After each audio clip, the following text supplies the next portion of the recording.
DD214 Network podcast is for mature audiences only. Any videos, music, or entertainment not originating from DD214 Network is used and covered under Section 107 of the Copyright Act of 1976, also known as fair use. Opinions expressed are our own and do not represent any DoD or U.S. government entities as a whole. This podcast is for entertainment purposes only.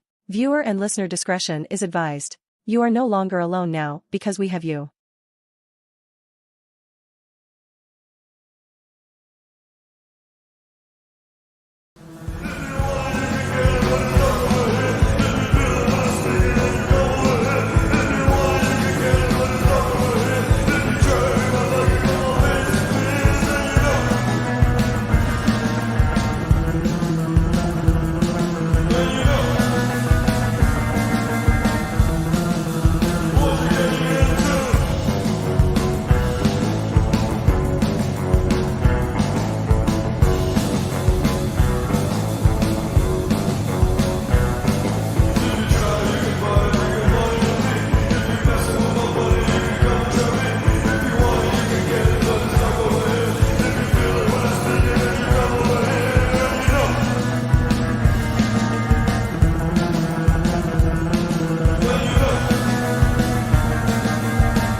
I shouldn't have been able to hear you in the studio, but whatever.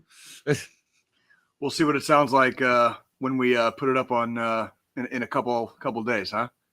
Yeah, that's true. Fuck it. And now we can't hear Squilini. Squilini, you're muted. Can you hear me now?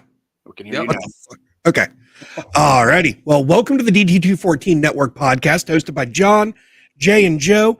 Y'all better look the fuck out today. Our crayons are sharp, the box is full, our bottle of glue is topped off, and our helmets are on tight, baby.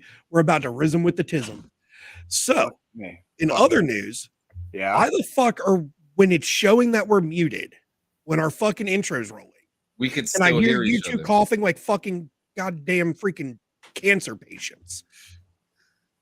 I mean, well, if we're being fair, it always says muted on mine, and I've never heard you guys before. That was the first time I ever heard you. Same here. That's like the third time in the last like. Well, I want to say for me it's the second time now because it happened last week before the live show. Huh? I was not privy. I was not privy to that, so I'm unfamiliar. That was the first time I've ever heard anything other than the intro. The intro. Yeah, you know, when shit doesn't work and then when it works, yada yada yada. It is what it is. Yeah. So yeah. How's everybody doing? I saw that look, Squilini. Like, do not shake your head in judgment of the spirits that I choose to imbibe right now. Thank you. Okay, we can't all be fancy IPA drinkers. Okay, like sorry. Oh, as you're drinking a yellow jacket, you're gonna see that's that shit I'm talking about. But hey, look, we both got full flavor though. We both got full flavor today. Look at that. Show everybody. You got a yellow jacket, and I got freaking the king of beers. Like that's. It's more like the queen of beers, but okay.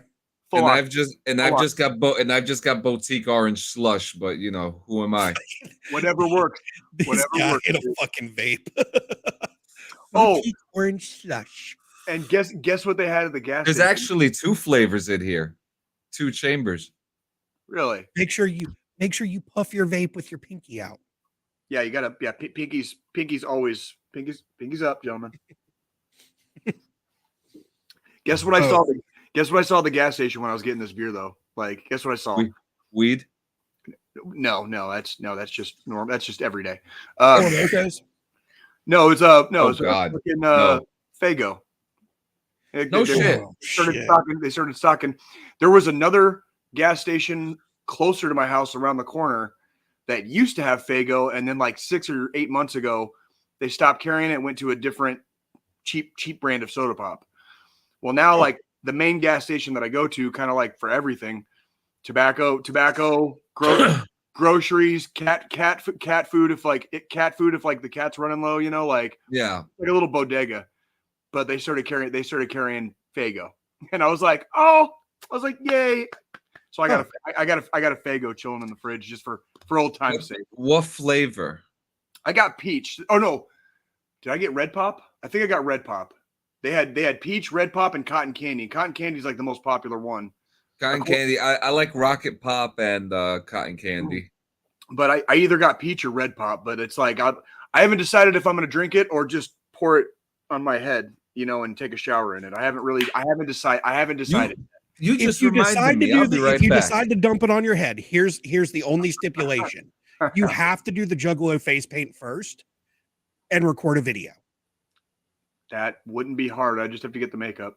I have we my own. Totally need to fucking do a clip of that for our fucking socials. I can. That's easy. That's not even like that's like a like where Throw on your Ranger panties. Fucking, put on my face paint. Yeah. And then fucking take a little Fago shower. Like, yeah. I'm tracking. Oh, he done went and got him fucking a damn Yep. Dude, we don't fight soda. We might be slightly. It's an orange and cream, by the way. Get it right. But Put some respect in its name. I called it a craft soda because it's not a typical fucking soda. What I was just gonna say those are fucking pop tops. You need a bottle opener for those. We might have some trashy aspects to our lives, but we are connoisseurs here. We are connoisseurs. We know what we like. We know what we like. So I don't think I've really ever talked about like my go-to when I go to the bar. So we've talked about the pub and grub. Obviously, we all imbibe in our own ways. We've talked about the pub and grub we go to all the time. So I've got a routine. When we get there, before I'm even at my seat at the bar, one of these is fucking ready for me. I love Cracked it. open. I drink 2 yellow jackets and then I go to Guinness and double Jamesons. Okay. So I go from cheap to a little bit more classy, but it has to be Guinness and double JMO. If they're out of Jameson, it annoys the piss out of me because I have to stick Irish with Irish. It sounds like it happens frequently. No, actually, luckily, because he's drinking all of it, John. Because he's drinking all of it like that. Luckily, that's not what they've ran out of. There's been several times where I've been there and we'll be there for 3-4 hours. We'll have 8 and everything, and I'm just throwing these back. If it's one of those days where it's like, you know what, I just want to go with the cheaper stuff, so that way my tab doesn't get too fucking high. Yeah, and it adds up quick. I've drank them out of fucking Coors Banquets before. Well, and I was saying, especially like if you're drinking like shots or if you're drinking alcohol, like hard liquor at a bar, gets expensive insanely fast. Insanely. So the Guinness, is $6 for a glass. There you go. It's on tap. That right there. That's not cheap. That is not cheap. Not cheap, but decent price for Guinness. And at a bar. I just got 6 of these for a little bit over $6. So like for comparison, I go to the store and buy a 12-pack of these for $10. Thank you. That's like we just want to make sure our audience is aware that like we know what money costs and like we know the cost of things, and like we're not just frivolously fucking throwing our shit away. You know what I mean? Like it's actually kind of crazy how money costs. So it costs money to have money. It costs money to exactly. Yeah. Because like, for instance, I mean, obviously I work from home. John, you work from home. But like my wife, she has to drive to fucking work every day. For her to get to work, we have to have a car payment. That costs money. We have to have car insurance. That costs money. We have to put gas in the vehicle. That costs money. We have to keep the maintenance up on the vehicle. That costs fucking money. Again, it costs money to make money. No matter what way you look at it. Because like even me working from home, it costs me money because I have to have internet. I have to have a stable internet connection for me to be able to work. So I have to pay an internet bill every fucking month. Yeah. No matter what situation you're in, it costs money to make money. We're not frivolously spending. We like to go out and do nice things every once in a while. Like to enjoy our lives. Like to fucking enjoy our lives with what little time that we have left on this beautiful creation we call Mother Earth. My biggest thing that I tell my employees is we work to live. We don't live to work. Thank you. That is absolutely like say it one more time for the slow kids in the back. Say it one more time. We work to live. We don't live to work. Thank you. And thank you for coming for Squillini's TED Talk. My God. Everybody. He's going to be over at the concession stand giving out wristbands. Signing autographs and picture shit. with them. Yep. Jay's gonna be at the bar, get into it with somebody for no good reason. You know, like the other thing, it's like, so like the Guinness is $6, a double Jameson's $10 or $11.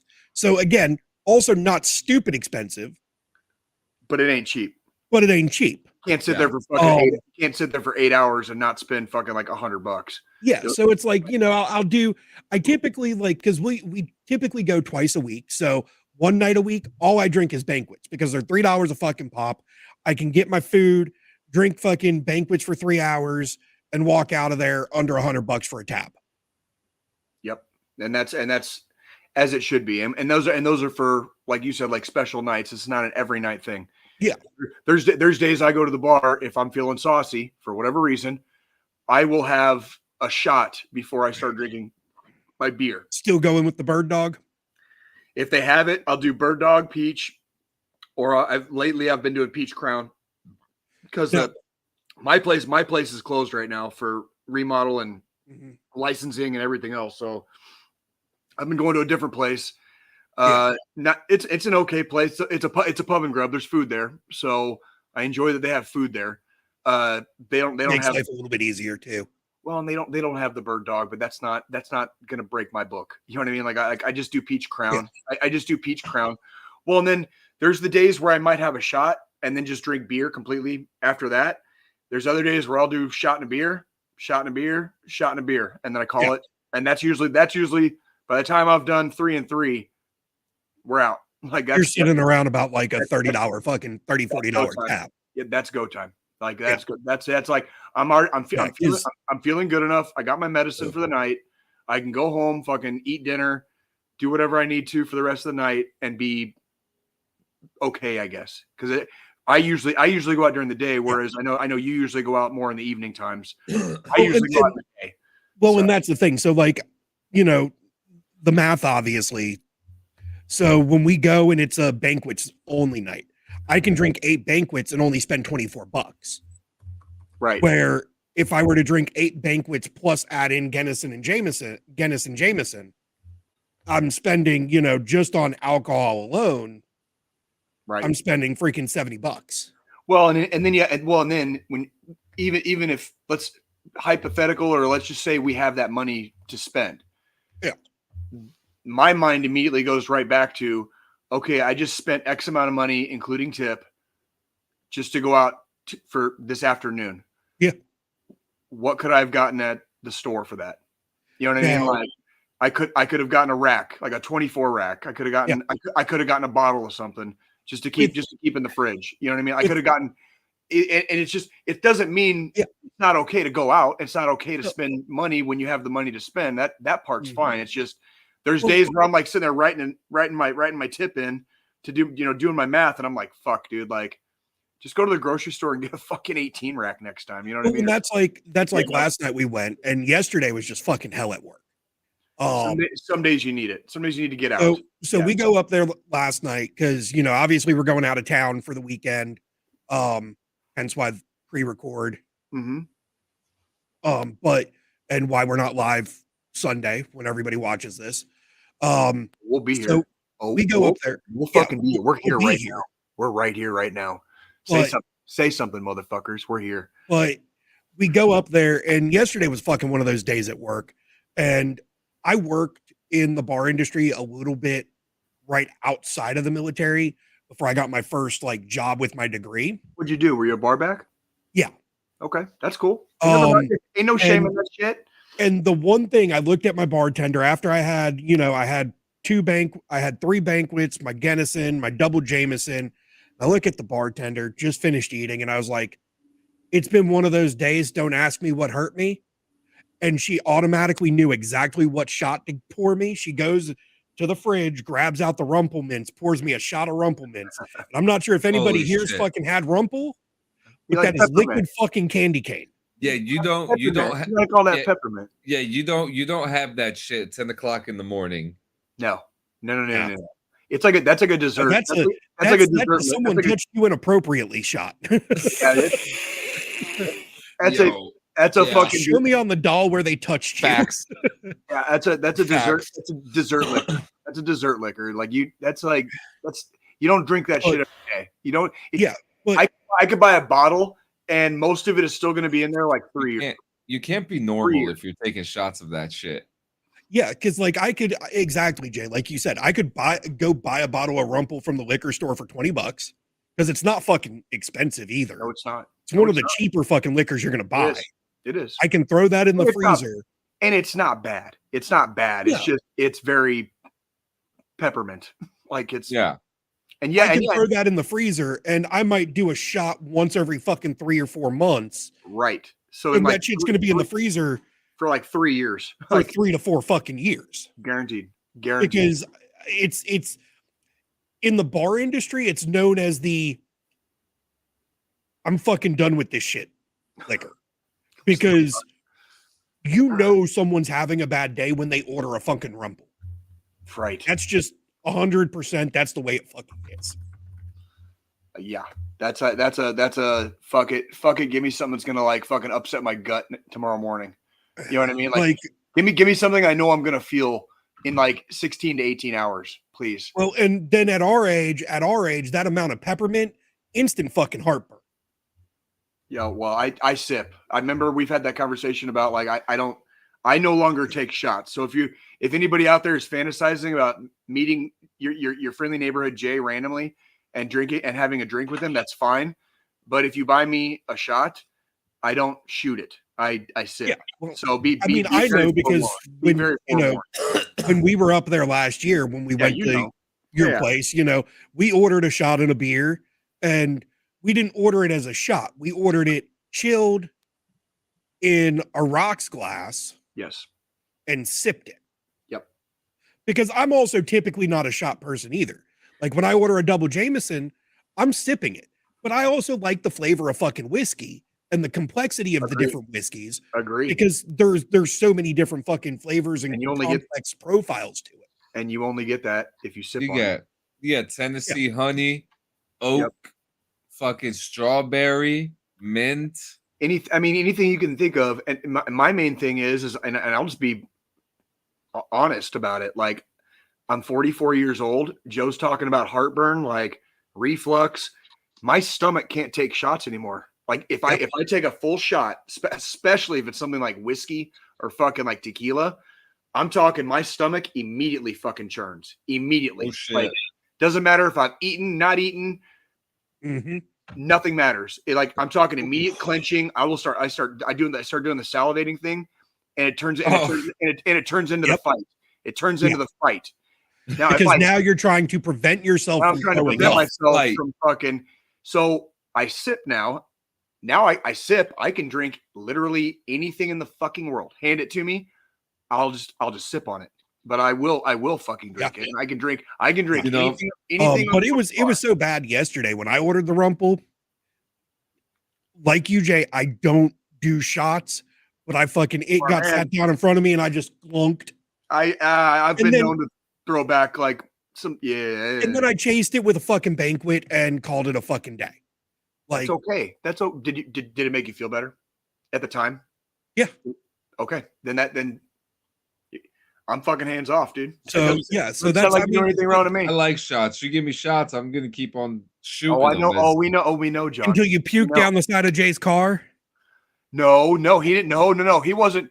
I wasn't drunk. He was not. He gets that poor guy gets fucking motion sick, and like the roads out here, especially in the summertime, they're narrow and they're windy and they're hilly, and so you can only see like sometimes like 30 to 70 meters in front of you on the road before it curves again.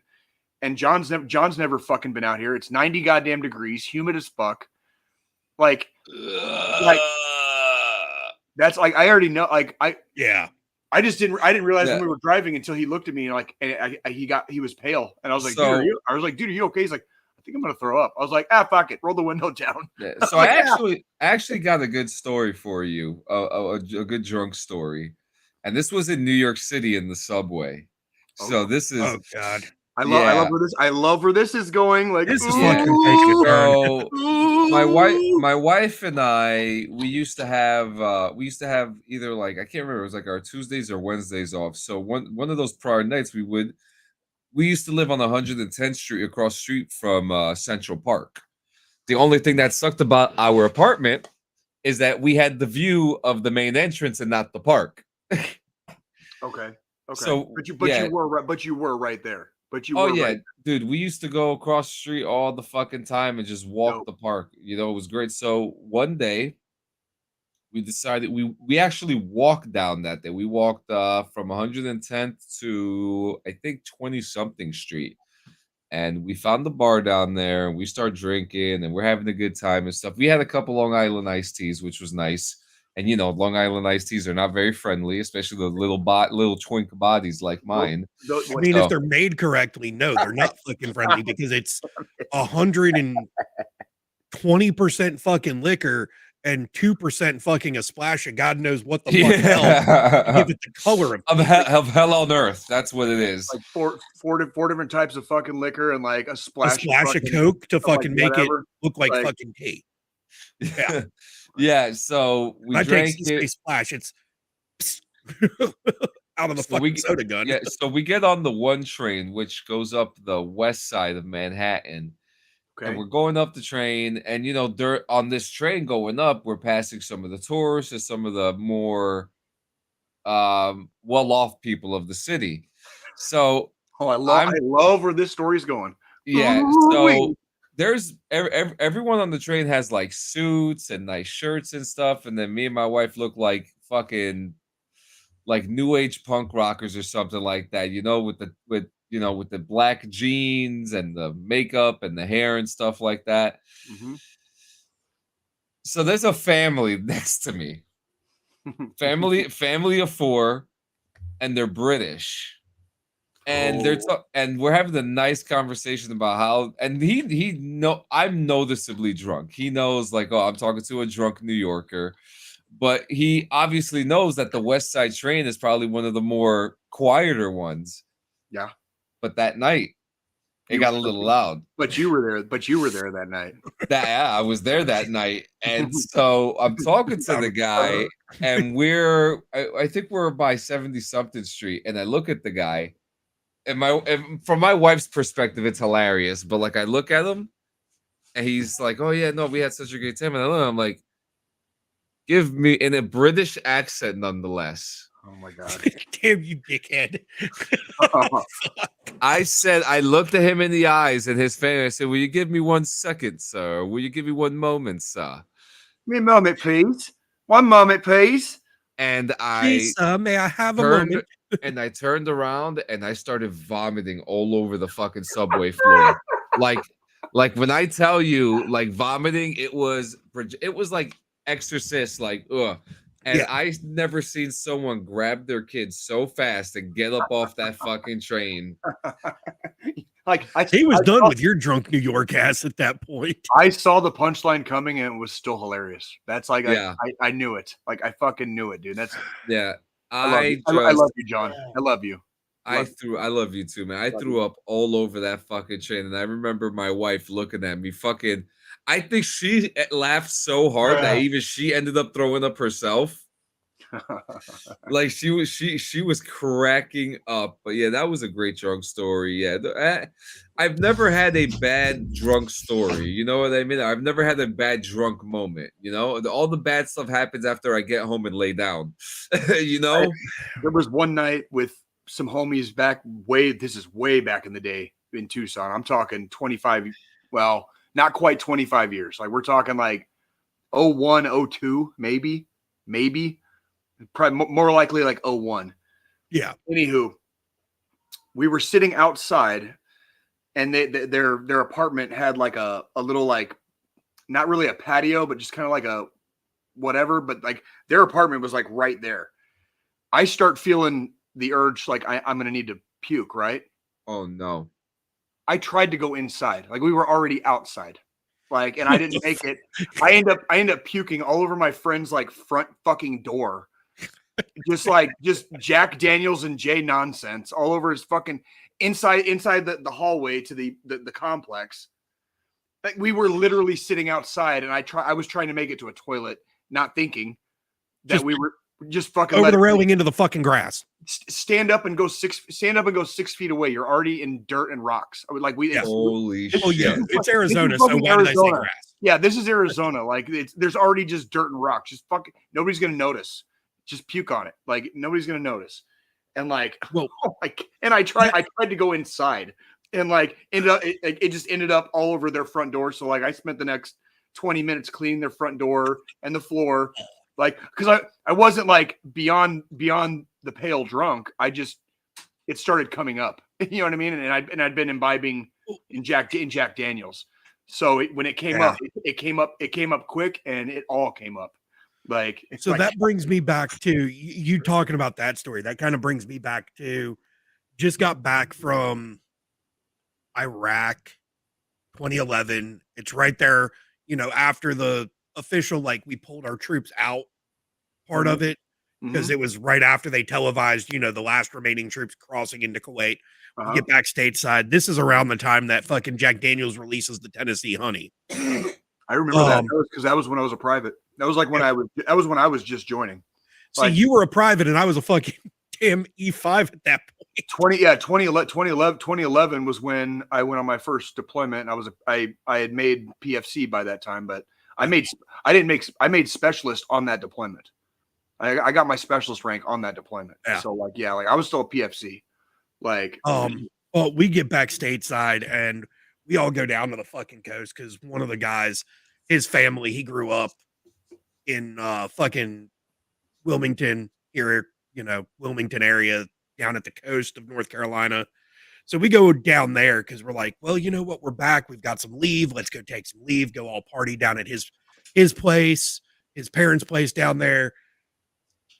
Fucking, we go to the bar, fucking standing there, fucking just throwing shots back at fucking Tennessee Honey on top of fucking, this was also when Bud Light came out with the Bud Light Platinums. Yep. Those are good. Those are still delicious. Those are, I will stand by that particular brand like all day. Strongest and beer. Best white beer on the fucking planet is a Platinum. Easily. But that was also, Bud Light trying to put something out that's a little, or, Anheuser-Busch putting something that's a light beer, but a little bit higher alcohol content, because they're 6.0. Well, and not compared to the traditional like 4.5. No, but not everybody wants to drink 12 fucking beers before they feel buzzed. Yeah, exactly. Okay? And that's exactly what the Platinums were for, was fucking have 2 or 3 and wait a minute. So, obviously, we're just all coming back off of a 14 months of sobriety. Right. So there's no reason we need to be throwing down like we fucking have been drinking this entire fucking time. But you fucking better. But we also had a shit ton. We all had fucking money saved up because we were all fucking deployed. We had no fucking reason to spend shit. We're fucking going to go downtown. We're fucking at the bar. We're fucking money in your pocket. We catch an Uber back to my buddy's place. Then we're at my buddy's place, and we're fucking throwing down there too. I got fucking hungry. I found a can of fucking beefaroni, Chef Boyardee beefaroni in my buddy's fucking pantry. I ate that shit. I'm still drinking. And then all of a sudden I felt the urge to fucking just, it was time. I had to expunge the demons. Coming. Yeah. It wasn't on its way. It was about to fucking happen. It's pulling in the driveway. Drunk me standing in his front fucking yard, looking down at my throw up like, I chewed those fucking noodles. Why are they still whole? Oh shit. Like, why the fuck are the macaroni noodles whole? I chewed them. Yep, we're guilty. Guilty. That's fucking like, funny. what kind of mad science is this? What kind of fucking witchcraft? Guilty. Like it went in my stomach and reformed into a whole fucking macaroni noodle. I'll fucking do it again. I'll fucking do it again. Guilty. But yeah, no, those were the fucking days. I will tell you this though. I do not drink like that anymore. No, we don't. No, I barely. I know. Well, you were functionally sober off of alcohol for like what, 2 years of this podcast?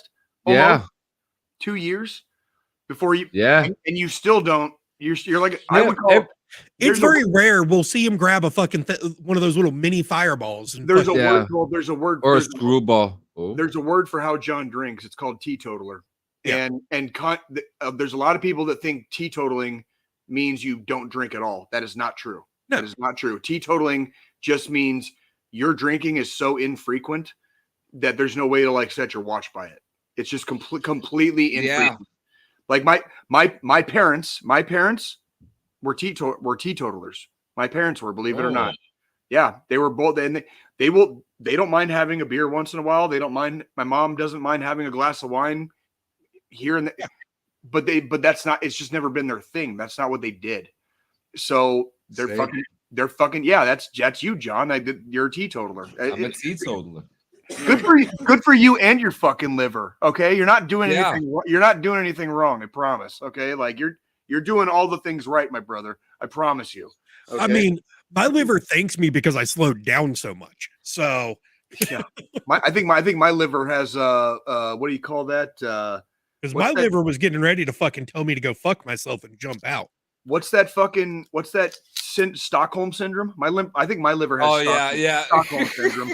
Right. It's like, no, shut the fuck up. Do what you're told. Okay. Like if we drink today, we drink. If we don't, we don't. You shut the fuck up. Yeah. All right. Like, man. So it's been a crazy week, man. You want to talk about fucking Gene Hackman for a second? Yeah, actually, I was a little, I mean, motherfucker was 95, right? Like, but I was still shit.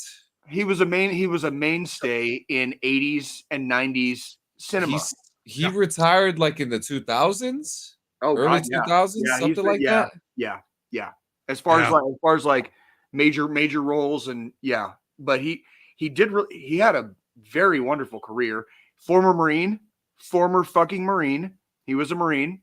All right. So here on DD214 Network, we absolutely. Yeah. Do you guys have any thoughts about, it's getting weird with the situation? So first, go ahead, Joe. Go ahead. Well, no, because you might have more information than what I have. When they're like, I couldn't sleep one night, so I got some of the initial reports. Dude's 95. I was like, okay, poor bastard passed away. Yeah, poor bastard passed away in his sleep or whatever. And then it came out that his wife and one of his dogs was also dead. And I was like, okay, carbon monoxide, like, First thought, yeah. And it came out that the other dogs were still alive. Other dogs are still alive. There's pills on the floor now. Like they're not, it's getting weird. It's getting weird. And yeah. That's where, and so I'm like, now I'm kind of like, ooh, the dude was 95. Like, what the fuck? Like the fuck happened? You know what I mean? Like, what fuck actually happened? Is it off to say that maybe when someone knows that they're about to, see the light, that they want to go out big? Is that like a weird or off thing to say? I wouldn't necessarily say that's weird to say. We because of what we do in the final thought every day, every episode on the show, there are aspects of choosing to end your life that we don't discuss because we're not trying to give people bad ideas, right? Yeah. However, because this show is not for kids and because we're not here to tell anybody what to do or what not to do, I can tell both of you, brothers, and I mean this with all of the love in my heart.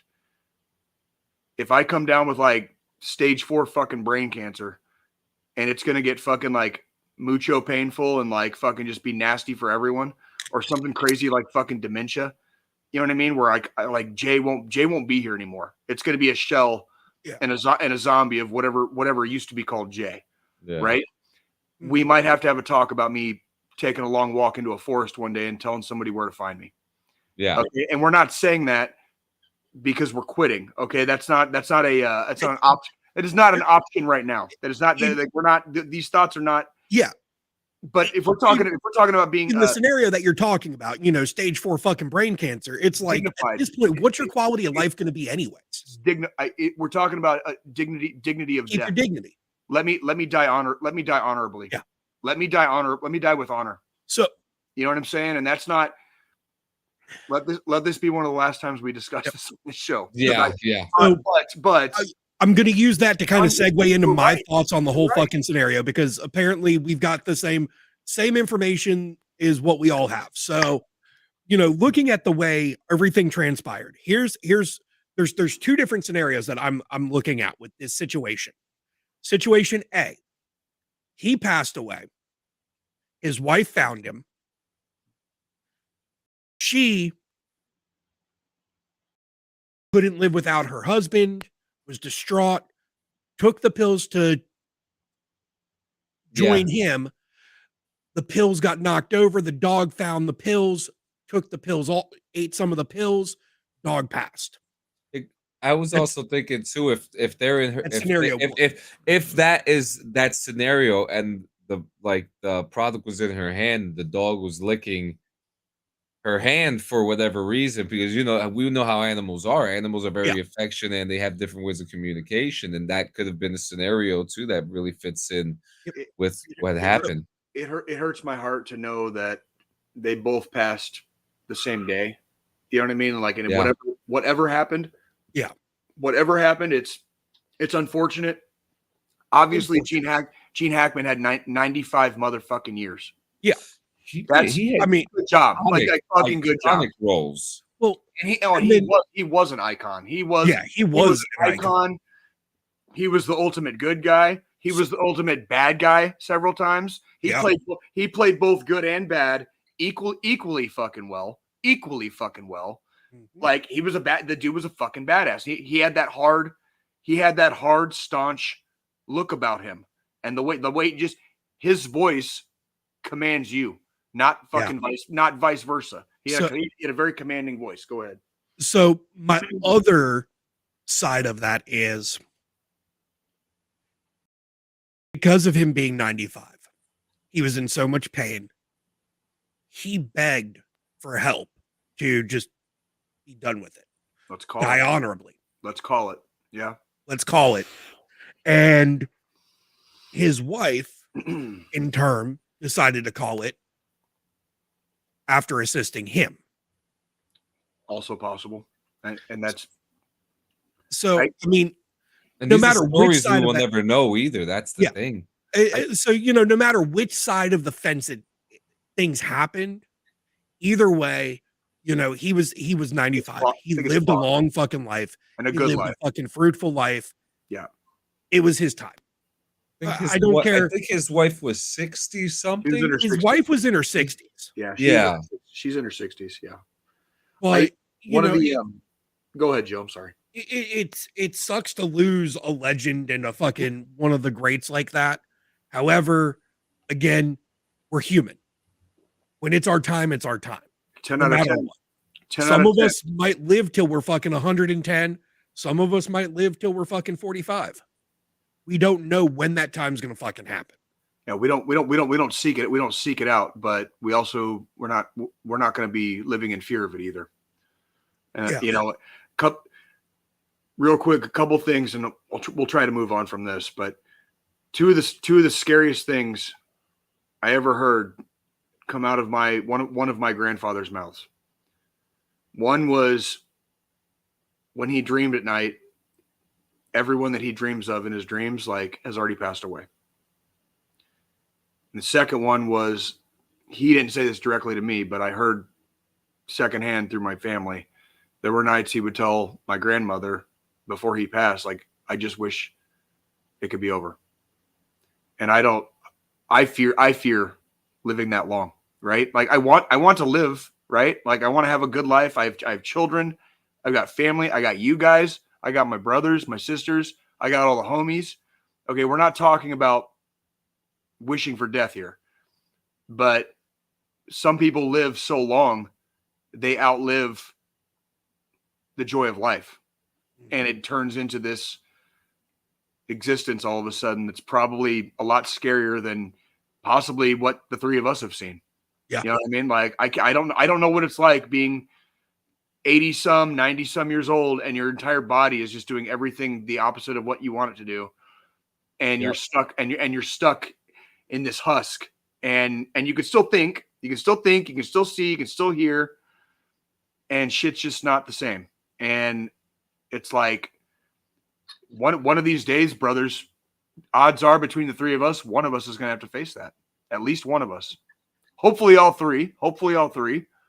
But by odds, at least one of us is going to face that one day. And we don't talk about that stuff a lot. We talk about keeping people here every week, right? We don't often talk about, especially being part of the DD214 club, we don't talk about how we actually view death. Yeah. And we definitely don't fucking fear it, my brothers.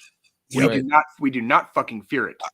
If anything, we wait for Lady Death to come take us. We're just of the opinion that we let her decide, not us. Oh yeah. We let her decide, not us. As long as I'm still able to be a capable human being, you will not stop me. There you go. Exactly. Straight and, up. And one last thing I want to say, all I've got to say is when it is my time, I already plan on being cremated, and I just need one friend to take my urn on a cruise ship and do the Jack Sparrow run while screaming, "I've got a jar of dirt." I just need one fucking friend to do that shit. I just want to be turned into a fucking tree. Jay's over here like, I am that fucking friend. I will so do this shit. I'll sneak your goddamn fucking remains on a cruise ship. You know you're not allowed to take people's urn, like, you know that. I'll fucking sneak that shit on there so fucking easy, dude. I'll fucking hoop that shit, bro, if I have to. All right, like I'll get and then I'll get all fucking dressed up. Fucking Joe's ashes up his asshole in his prison pocket. If I had to get it on a shit, it's 2025. I mean, I'll do what I got to do, homie. For you, brother, I would do it. I just want to be turned into a fucking tree. That's it. That sounds badass.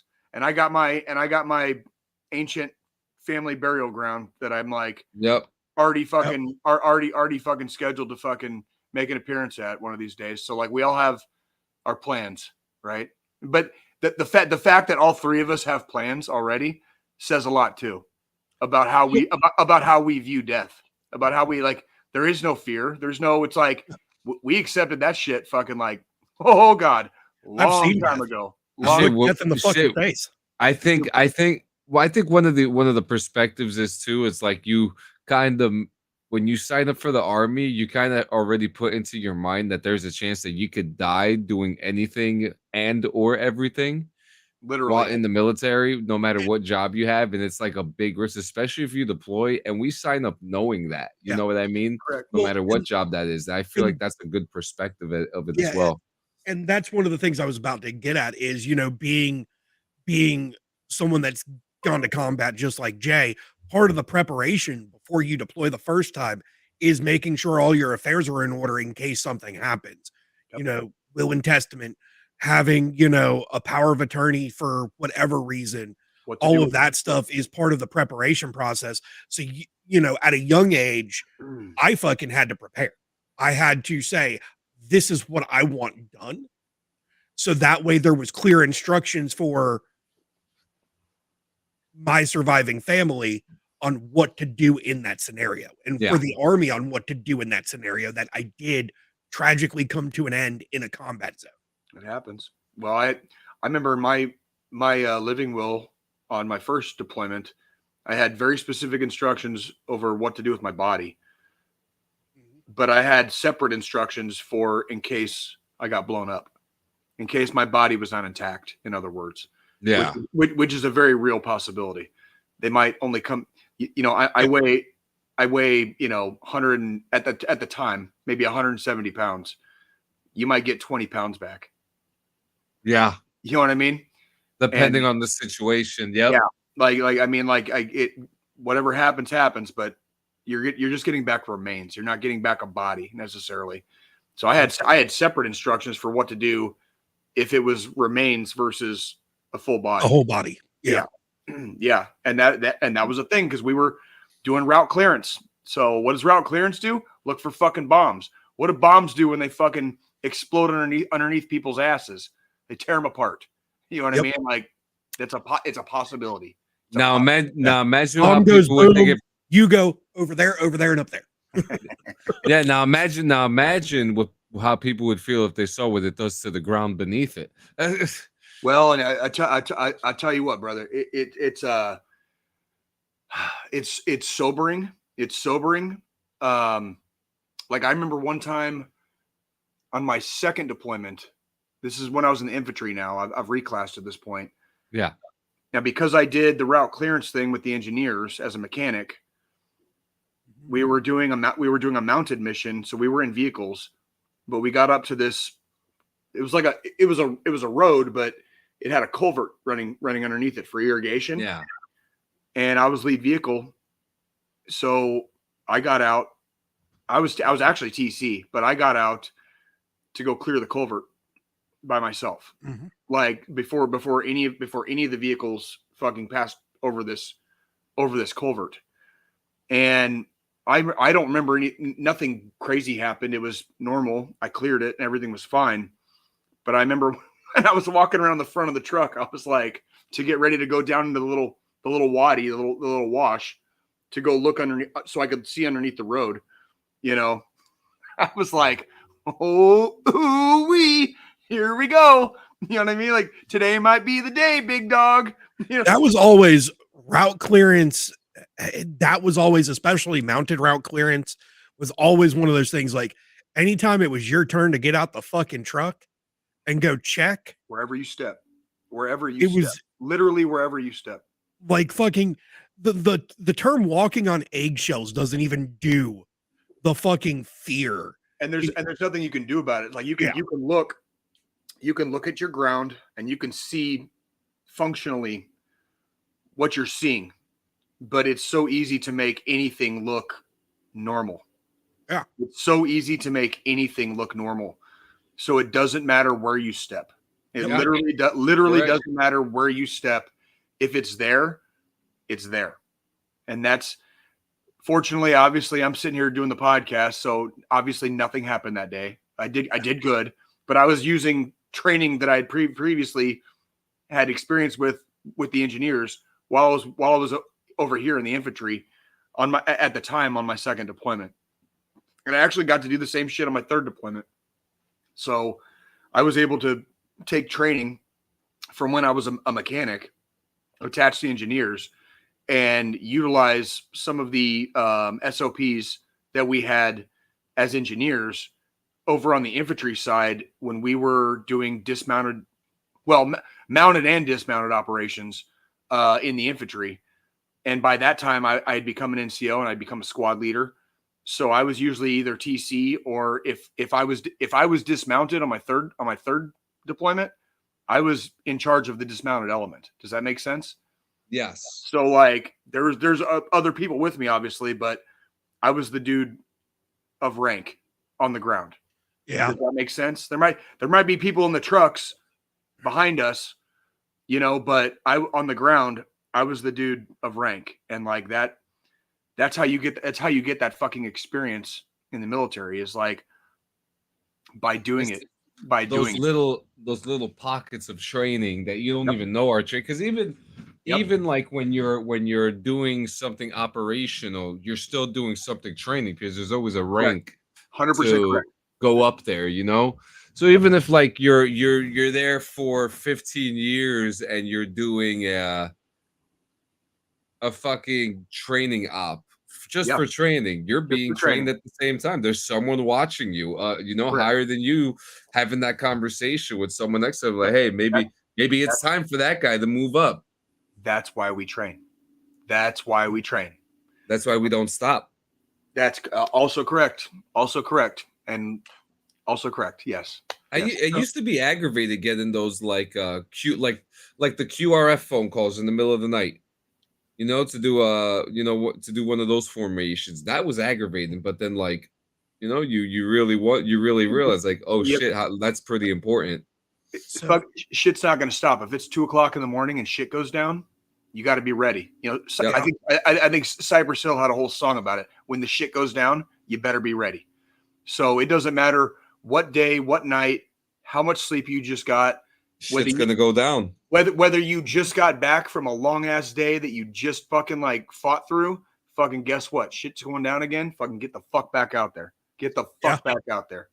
So what are you gonna say, Joe? So funny thing, and I thought about this because I saw something earlier this week, or it was a couple weeks ago. And we're talking about, training and our time in and stuff like that right now and all that. So there was one point, it was in between my second and third deployment. The Army was testing and releasing these new landmine detectors. I think I know what you're talking about. I've used them. I know what you're talking pretty much it's a fucking overglorified fucking metal detector. Yes, yes. I know exactly what you're talking about. No shit. So the place they did the training was the old decommissioned at the time it was Fort McClellan. You had to go to Fort McClellan. What state? Alabama.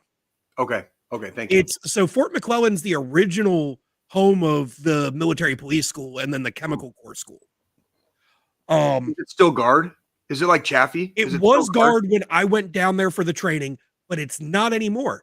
It has been purchased by a celebrity to turn into a production studio. Oh, is that the Tyler Perry fucking Cat studio? Williams. Oh, Cat Williams. You talked about that, John, like a while ago. Yeah, long time ago. Tyler Perry's Georgia studio is fucking huge. They filmed that movie, Civil War there. They have the White House set. But yeah, there's that's right. Cat Williams did buy some shit over there. Yeah, he bought Fort McClellan to turn into a fucking studio himself. Yeah. And it's just it's amazing to think back in 2012, I was at Fort McClellan to fucking learn how to use these fucking overglorified fucking metal detectors to find landmines. Yeah. And now the base at the time was being used for the Alabama National Guard. So they decommissioned it in 99. Then the Guard took over the base, turned it into just a training. Like that was where they were doing like their fucking 2 weeks a year bullshit. Right. Was at McClellan. They had a small little PX on site, room and board for soldiers going there for trainings and stuff. Barracks. Yeah. Barracks. They took the barracks and just pretty much turned them into hotel rooms for soldiers that were traveling even. Like if I had to drive through Alabama and I needed to stay overnight somewhere, I could always, get a room at McClellan during that time frame. And now it's been completely sold and everything's being torn down to put up production studios for TV and movie. Fucking A. I'm okay with that. Like that's if it's not being if used, if the government wasn't using it anymore, why the fuck do we need it? And fucking let somebody else fucking have it and take it over. YOLO. Totally okay with that. Hey, did you say, not to completely change the subject? No, wait, hang on. I'm sorry. Hang on to that thought, Jay. Why the fuck are people buying fucking old military bases and turning them into studios? I want one. I mean, how much did it cost? I don't fucking know, dude. Like, I mean, it'd be cool. You know, like that thing where like, you want to like live around all your friends and shit, Yeah. like, and have like a little, like, like little, like you can do it with that. Do like a little proto hippie community. Yep. Do that with an older base. It wouldn't be hard. You know what I mean? Like there's probably still structures on the property that could be converted into housing.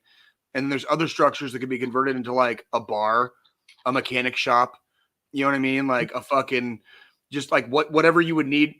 I would say, in the community. I would buy a military base and turn it into like a Westworld type thing, like a theme park. That'd be kind of fun. It'd be like a role, like a live action role playing. Yeah, live action role play. But yeah, come after hours. Right.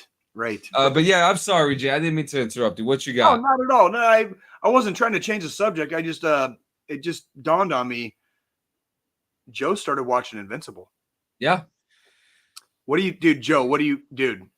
How is it?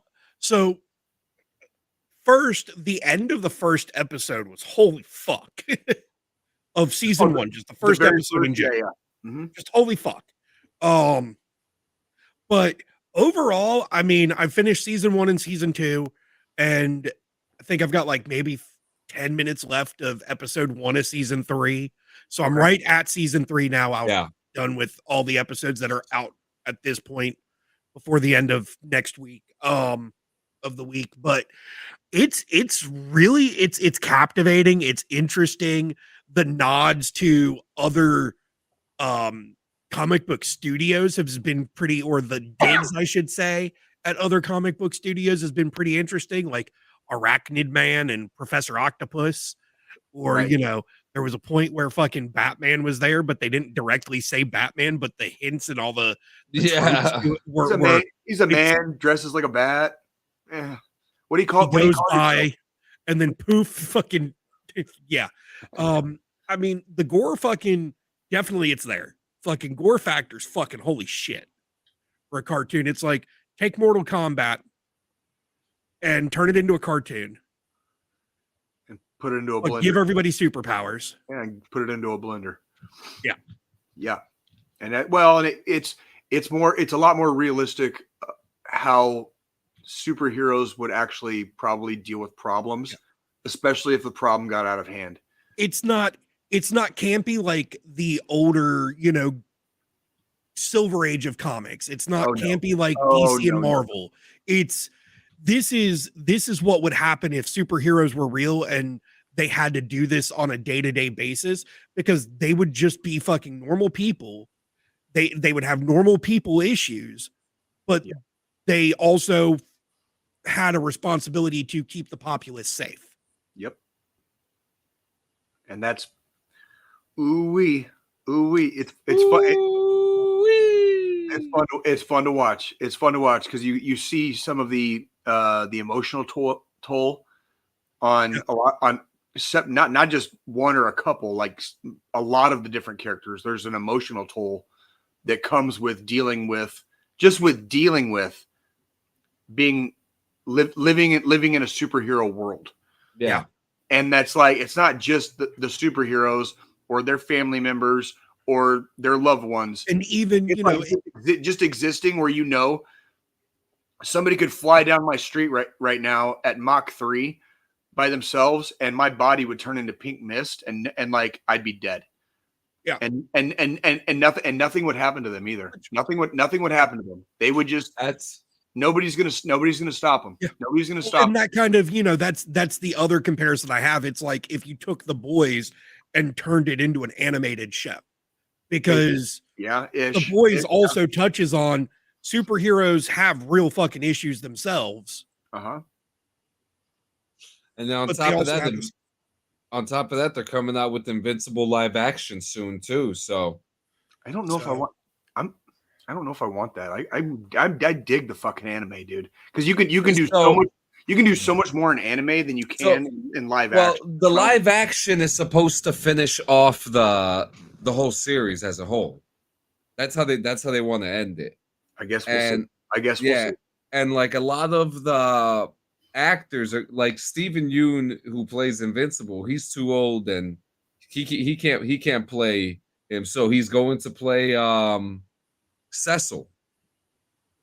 Oh, like okay, yeah. And I think actually no, he's supposed to play the other guy because Walton Goggins is going to be Cecil. Cecil, not Cecil. Same. John does not do proper pronunciation. We've been over this a million times. Like, don't remind me. You mean please. He's going to be Donaldson? I'm not going to remind you about all of our brothers. I'm not going to remind you of all of our brothers and sisters in the United States Marine Corps, John. Okay, I'm not going to remind you. I love you, John. John. Core. It's well, core. if they're in the Marine Corps, does that mean they're a fucking zombie? Yes. Well, like, anywho. No, but just like with The Boys, there's a lot of thematic elements, tropes. I love the tropes. The tropes are great, and they don't. Some of the tropes they do fit the trope, and then sometimes they take the tropes, and it's not what you think is going to happen. I like that too. Yeah. They throw in humor almost every episode. Not quite, but almost every episode they throw in humor. They try. But you got to pay. Well, but you have to pay attention. You have to pay attention to if you're going to get the joke. If you're going to get the joke, you got to pay attention. Yeah. So. But I mean, it's caught me. So the thing is, I've tried a million times to watch the first episode of season 1 and just never could get through the whole first episode.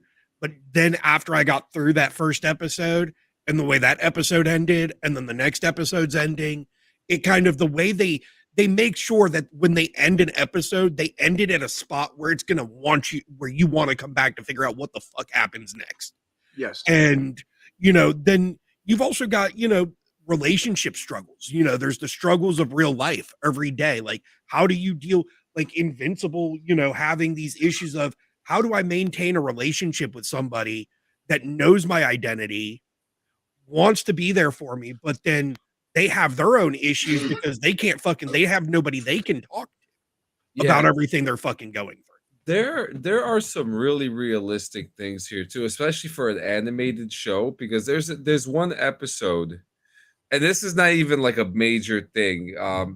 There's a really, like, I guess, depressing situation going on, and there's a scene where Invincible's mother sees an open cabinet door, and she fucking flips out, and a little scene like that with the emotional depth that a voice actor can, because the voice acting is like fucking awesome. You watch a lot of these animated stuff and it's just like the acting's not amazing, but like this is like, it makes you close your eyes and you think you're listening to a live action show. Yes. 100%. 100, and it's and there's going to be like those tiny moments, like a fucking cabinet door being open, setting you off, and it's not, we're human fucking beings. Yeah. Like we are so fallible. We are so fallible. We are so imperfect. We have all this balled up emotion. We have all this stuff inside that we dig through and sludge through and fight through every single day, good and bad, okay, and ugly, but good and bad. We sludge through it every day to continue whatever our lives are, wherever they're at. And the show shows that.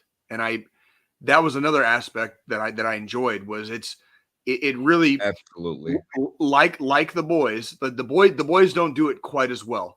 The boys, I love the boys and how they showed how fucking traumatized Soldier Boy was by how much of a fucking dick he is. Yeah. Like, the dude is like, you would not want to be his friend. He's kind of just a big piece of shit.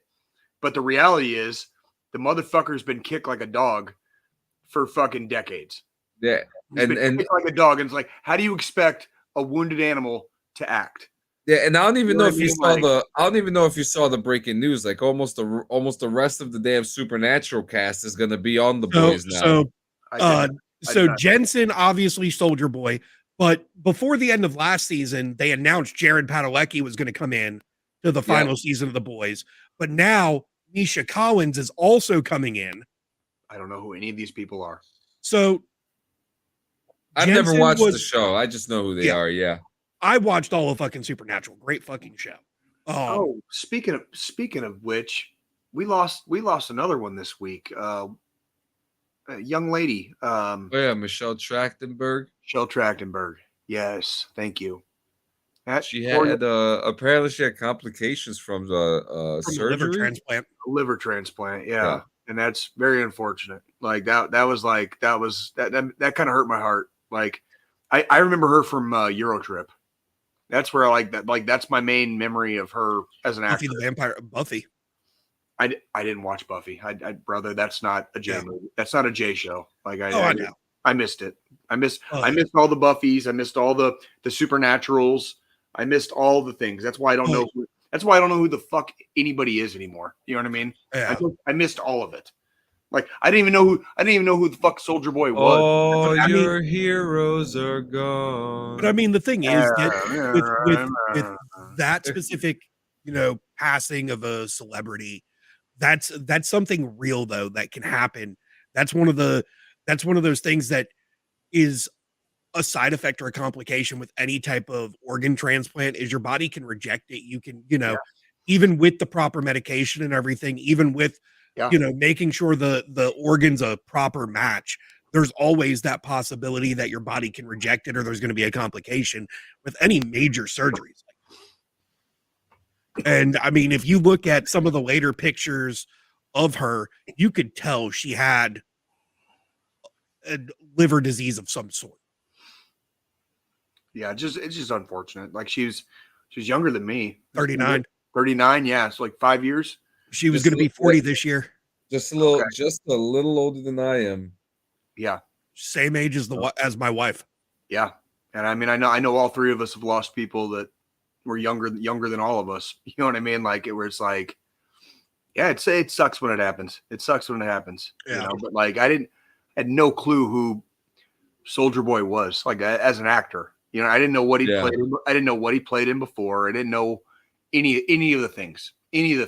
Like, and it like if they bring in people from Supernatural over to the last season of The Boys, it's just going to be. I just believe in good chemistry. And if the chemistry is there already, then it's going to be good. Agree. So, and that's the thing. So Kripke, who produces and directs The Boys, was the producer and director of Supernatural. Mm.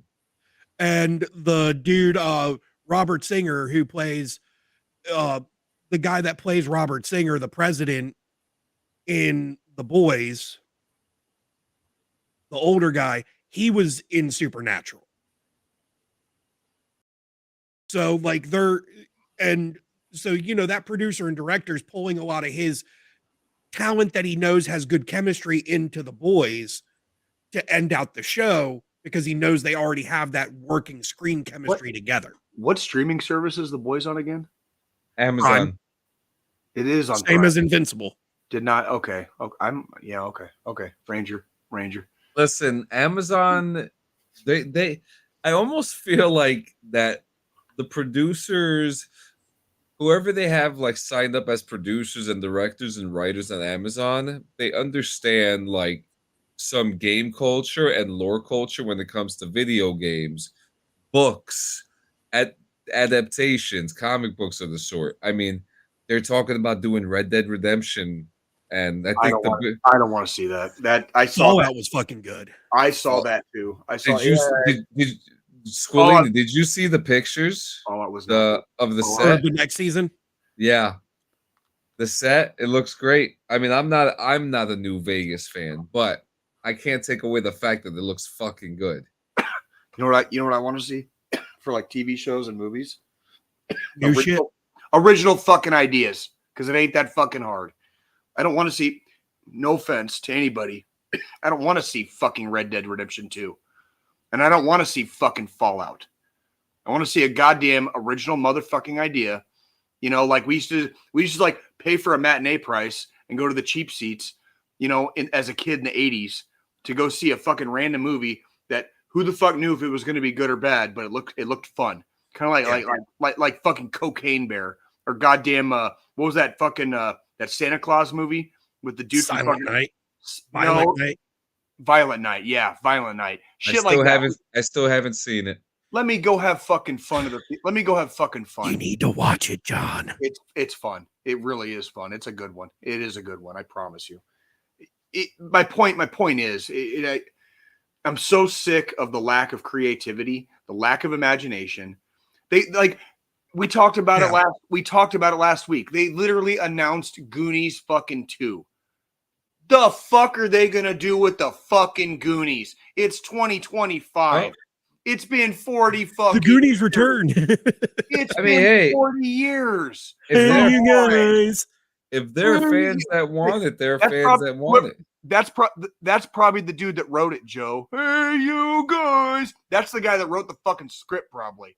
Okay, because it's been 40 fucking years. We don't need Goonies 2. Nobody needs Goonies 2.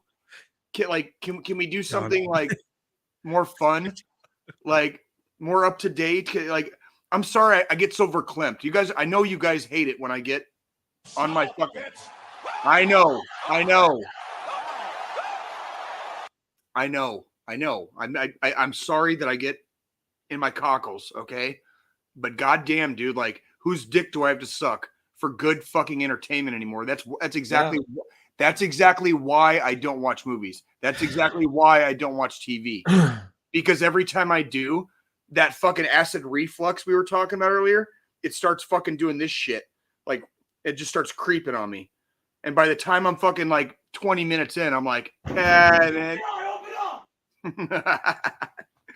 Like, I'm done within like 20 minutes. You know, like it was like the Batman, like with Robert Pattinson. Like, it was like that movie. It was like nothing wrong with Robert Pattinson. He did his fucking job spectacularly. The movie fucking sucked. The movie fucking sucked. Donkey goddamn dick. Okay? Like, and everybody wants it to be so good, and it wasn't. It was trash compared to what I had in the 80s. It was fucking trash. Okay? And I lived in the 80s. Like, you want to talk about garbage movies? There's some garbage fucking movies from the 80s. So when are we going to get some original rants with original quotes and topics that are the reason why you maybe when we're not announcing like something?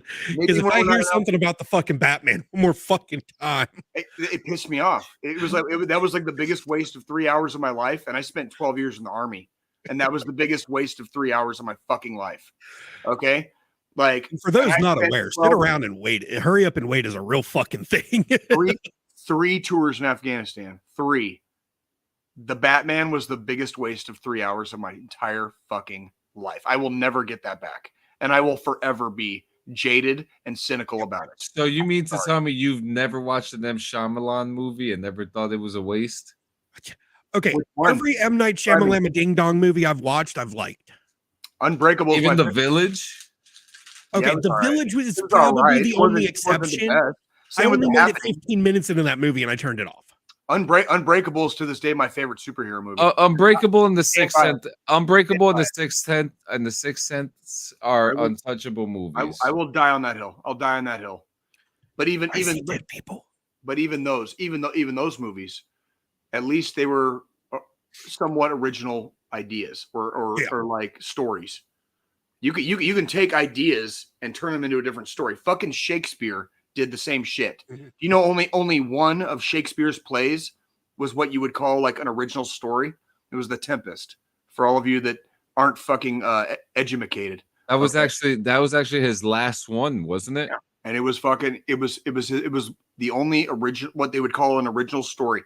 Every single other one of his plays was basically like loosely based off of X, Y, or Z that had been around a million fucking years before he was fucking writing plays. Like, so just give us some fucking new shit. That's all I'm saying. I don't want to watch Red Dead Redemption, John. Like, what the? I can play the game. It's right. It would be telling an original story. There's lots of things, but like they're not going to redo a story that's already been told. Nobody wants to watch it. That's why Fallout did what they did. They told an original story. I made it 20 minutes. What happened? I made it. I know. I'm not saying you're wrong. I'm just saying in the land of Jay, I only made it 20 minutes. That was yet another one that I only made it like 20 minutes through, and I was like, I'm good. Unfortunately, that's just you and a whole little 1%. It was. I'm okay. You know, so there are some adaptations that really feed the soul. I'm pretty sure Warhammer's going to do the same thing, and that's okay. I know there's plenty of people that would argue with me over the Batman, and that's if it spoke to their soul and it did something for them artistically and made them feel whatever way better about life or whatever, and it fed them, so be it. I'm starving. I'm in like the Sahara Desert entertainment wise. Like, I'm literally like starving. No water, no food, and like everything functionally sucks. Invincible is awesome. The Boys is fun. Not the greatest, but it's fun. Yeah. Fun. I'll call it fun. Yeah, the list gets fucking real short after that. Like, I'm not really watching anything right now. Like, that's, you know what I mean? I'm watching so much. I am watching a lot of shit right now. it's actually that's why I love you, because you do what I don't do, and like and you like it, so you can tell me, because then I don't have to waste my time. Dude, we got Silo just ended. Severance is up right now. Oh, how was Silo? Silo was fucking. How was that? It was great, and it ended probably with one of the coolest cliffhangers I've ever seen in a show ever. What'd they do? They went. I like they hearing went. you talk about it. I'm not gonna watch it. So they went back about 100 and something years before the silos existed, and they went and they started off, because there's books, and the books talk about certain characters. And certain characters live for a certain amount of time through cryogen shit. Okay. You know? Okay. And they showed possibly those two characters in the very final scene of the show of season 2. Like they're still alive, or they are? No, like this was in Washington D.C. and like during, before this whole silo thing, and it was interesting because they talk about a terrorist attack that the Americans blamed on Iran that happened in Washington D.C. But apparently, there's questions about it not being Iran, that it was Washington D.C. But the show did such a good job. It was really fun. But I mean, shit. The coming weeks we got Handmaid's Tale for its final season. That's coming back in April. 1923 just started a couple days ago. Okay. I love that show, and that actually episode started off pretty graphic. Okay. What is this, like season 2? Season 2, and I'm pretty sure it's going to be the final season. Okay. Because it's story, it's period pieces. If there's not much story, there's like nothing much to tell. Yeah, it's like 1883. Yeah. And then The Chosen. And and this isn't a fucking spoiler because you guys all know what happens in the story, but we're finally up in The Chosen where Judas betrays Jesus. So we're getting up to the Last Supper and all that stuff. So what service is that one on? That actually, believe it or not, I think, because that's a crowd-funded show, and for a crowd-funded show, it has a very strong cinematic presence. It's you can find it on Amazon, Hulu. I'm pretty sure on YouTube. It's everywhere. It's everywhere. And let me just put it out there. I'm not. I don't fucking sit there reading the Bible all fucking day. You know what I mean? Like, I'm not a Bible thumper. I used to be. But there's some really good stuff in there. You know what I mean? And so this show does a really good job not making you feel like you're watching a religious show. Okay. It just makes you feel like you're watching a time period show. With a lot of interesting things, It's a really good show. I really enjoy it. I've cried many times through it, even though I don't find myself to be a very overly religious person, but I have found myself in moments I'm just like, wow, that was really touching, Well, spirituality is a thing, whether we choose to believe or not. Yeah. Spirituality. But I actually give the show a 10 out of 10. It is very well produced. That's one I might check out for you. Yeah. I won't watch Silo, but I might watch that one. Yeah, The Chosen is a very fun one. There's 4 seasons right now. Season 5 is coming. And I mean, even for those who are not overly religious or anything, it's just a good show to watch. I could dig it. Especially if you have the curiosity. But who's got final thought this week? I just had it. I think it's me. Me. Okay. Yeah. Ooh wee, can do. Is it time? Can do. Ooh wee, can do. What unit was that? What unit used that? Can do. Oh no, that's the way I say it on here is from Rick and Morty. No, yeah, there was a unit when I was in third ID that had that used that. I think it was 115th. Give me 1 second. I can look this up pretty quick. Or is it? It's like 269 or 115th. It definitely was not 110th. I was with some other weird shit. 315. 315. Was that in third ID? Yep. 315. 315. 3rd Battalion, 15th Infantry Regiment. Can do. Which one were they? I'm trying. Oh, okay. Yep. Was I right? Was I Yep. right? I know. I had to see the emblem real quick. Once I saw the emblem, I was like, okay, yeah, we're good. There you go. Oh yeah. Well, we had a fun one today, did we not? No, we did. It was. We did. It felt natural. It was conversational. It felt we did really okay. good, and we got a little deep with it too, with things that we don't really, you know. And there and just to say, you know, there are some realistic conversations that happen in the world. There are realistic things happening that people do. There's a lot of realistic things happening every week that we don't talk about anyways. So every once in a while, when we do get a little deep in the weeds about X or Y or Z, yeah, that's what this show is for too. That's what it's not all kayfabe. It is not all kayfabe. That's why we joke about it a lot. Yeah, we got a little deep this week. So I guess let me choose my words. I guess what I want to say this week is we know you guys are out there and we know how you feel. And so like when you're in the midst of a struggle and you feel all alone, I can promise you we've been there. Okay. And in all probability, there's probably another day down the road somewhere we will probably be there again too. That is why we come to you every week in the flesh, live and in living color, as often as possible in the flesh, to remind you when you're in the depths, when all there is darkness and you're surrounded by despair, it is not fucking over, and it's not going to be over. And that's why we don't do a lot of times what our stupid brains tell us we should do. Do not listen to the internal or external voices that you know are wrong. We need you here.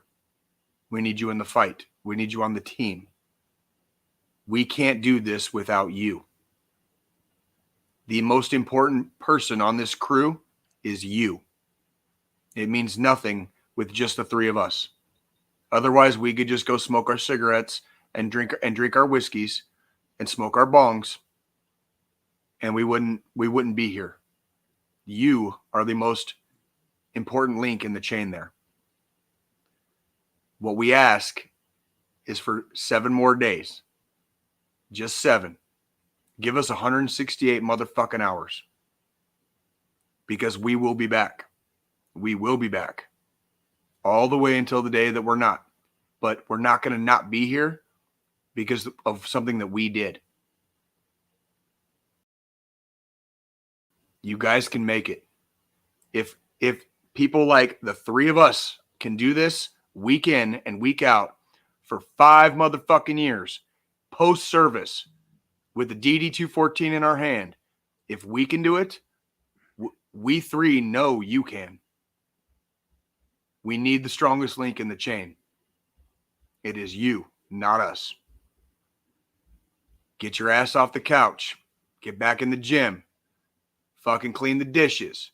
Make your goddamn bed. Take a fucking shower. Get the fuck out of the house and go fucking take a drive somewhere just to do something. It's getting nice out. It is getting nice out. Because yes, you can. Because yes, you can. And not just yes, you can. Yes, you motherfucking will. We asked for 7 days, but we're not exactly asking. We're fucking telling. We need you here.